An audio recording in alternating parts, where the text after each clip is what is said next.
Hello guys, তোমরা সবাই কেমন আছো? আমি তো খুব ভালো আছি।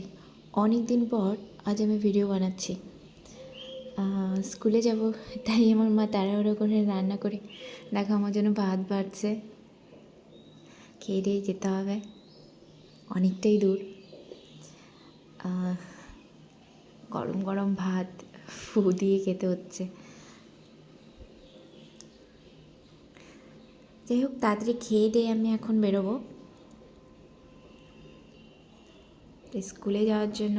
এখন আমি রেডি হয়ে গেলাম।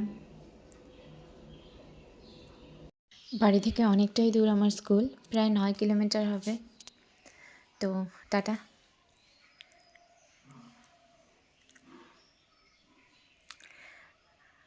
স্কুলের সামনে চলে এসেছি।